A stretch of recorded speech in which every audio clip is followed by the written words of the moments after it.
अस्सलाम वालेकुम जी, क्या हाल है? फ़लस्तीनियों के लिए हम क्या कर सकते हैं, इस पर आज थोड़ी-सी बात करते हैं। ये वीडियो बुनियादी तौर पर रिस्पॉन्स है या आप एडिशन कह लें जुनैद अकरम की पॉडकास्ट नंबर 90 का, और इसके अलावा उनकी एक वीडियो है secrets of Israel podcast number 48, उसका लिंक भी मौजूद है। इसराइल के हवाले से उन्होंने बात की। इस वीडियो में थीम लाइन ये है कि हम बुनियादी तौर पर मुसलमान क्यों पीछे हैं, कि तालीम की कमी, दौलत की कमी है, जिसकी वजह से वो इसराइल का मुकाबला नहीं कर सकते। टेक्नोलॉजी, साइंस वगैरह में इसराइल हमसे बहुत आगे है, और यही वजह है मार खाते हैं और उसका मुकाबला नहीं कर सकते। लॉन्ग टर्म और शॉर्ट टर्म में उन्होंने कुछ सॉल्यूशंस पेश किए हैं। समाजी और माशरती मामले पर वो बहुत अच्छे तरीके से बोलते हैं और अच्छा तबसरा करते हैं। आप उनको जरूर सब्सक्राइब करें और उनकी वीडियोस देखा करें। ये बात अपनी जगह बिल्कुल दुरुस्त है कि तालीम और शोर की कमी है, जिसकी वजह से हम इसराइल से बहुत पीछे हैं। लेकिन एक चीज जो हम नजरअंदाज करते हैं कि जब हम अपनी तरक्की की बात करते हैं, साइंस टेक्नोलॉजी की बात करते हैं, तो हमारे ज़हन में ये तसव्वुर होता है कि शायद हमें अपनी दीनी तालीम को छोड़ना पड़ेगा, उसे पसे पुश डालना पड़ेगा। दूसरी चीज़ है जिसकी वजह से मैं समझता हूँ इस वजह से मार खाते हैं, वो उनकी वाबस्तगी और उनका लगाव है अपने दीन, अपने मज़हब और अपने अकीदे के साथ, जो कि बदकिस्मती से हमारा नहीं है। मिसाल के तौर पर इसराइल का कोई बुनियादी आइन नहीं है। जब उन्होंने आइन बनाने की कोशिश की तो उनके बड़ों ने कहा कि हमें आइन की ज़रूरत नहीं है, हमारे लिए तोरा ही काफ़ी है। इसी तरह देख लें फ़लस्तीन के मामले में, देखिए वो यकजुबान होकर हमारी मोहब्बत करते हैं, जबकि मुसलमानों का हाल आपके सामने है।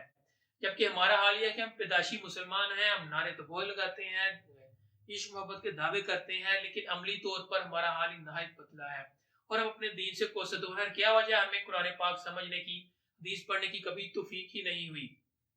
मैं मसलक से हटकर बात कर रहा हूँ। अपने तौर पर अगर हम कुरान पाक को तर्जुमे से पढ़ना शुरू कर दें, बुहारी का मुताला करें, तो क्या चीज़ हमें रोकती है?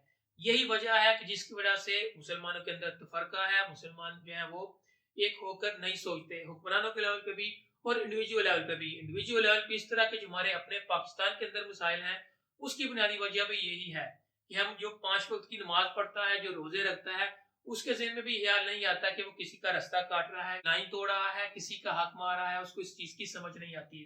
लड़ना झगड़ना, गाली देना एक काम होती रहा है। उसकी बुनियादी वजह यही है कि हमने दीन को एक नैरो कॉन्सेप्ट के तौर पर लिया। और जो दूसरी चीज़ है कि हमें अपना जो एजुकेशन सिस्टम है, उसको पेयर करने की ज़रूरत है इस्लामिक नॉलेज के साथ। आप चाहे दुनियावी तालीम हासिल करें, लेकिन आपके पास कम से कम अपने दीन के बारे में मुकम्मल आगाही और शऊर ज़रूर होना चाहिए। यही चीज़ लीड करेगी आपके ईमान और करेज को, जो मुकाबला करने के लिए स्पेशली इसराइल का आपके लिए बहुत ज़रूरी है। और ये सिर्फ इसराइल ये इस मामले में महदूद नहीं है। कश्मीर के हवाले से आपने देखा 2 साल में हम कुछ ऐसा बुनियादी ना कर सके। ईमान और इस्लाम की वो कशिश है जो आपको अपने उन भाइयों के साथ कनेक्ट करती है।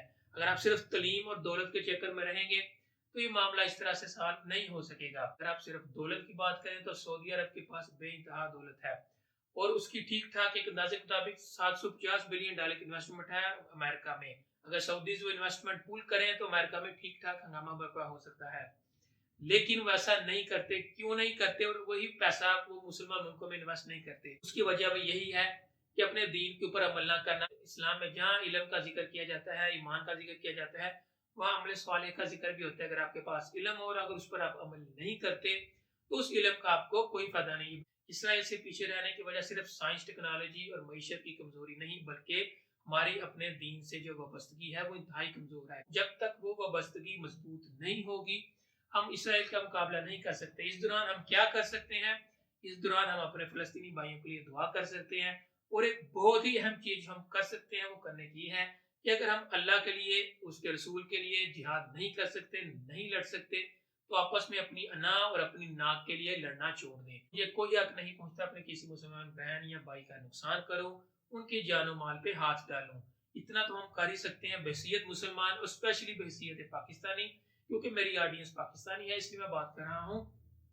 क्या आप ज़्यादा अगर नहीं कर सकते, तो कम से कम इतना तो करें कि आप आपस में लड़ना झगड़ना छोड़ दें, आपस में एक दूसरे को नुकसान पहुँचाना, एक दूसरे का नुकसान करना छोड़ दें। ये वो पहला स्टेप होगा जो आपको एज़ ए नेशन वो आपको आगे की तरफ लेके जाएगा, और आप इस पोज़ीशन में आ सकेंगे कि इसराइल को, इंडिया को, जिनको आप आँखें दिखा सकें, और स्पेशली कश्मीर का मसला भी आप हल करने की तरफ जा सकें।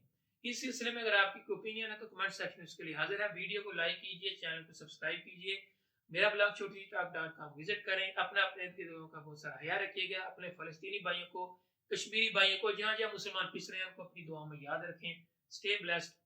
अल्लाह हाफ़िज़।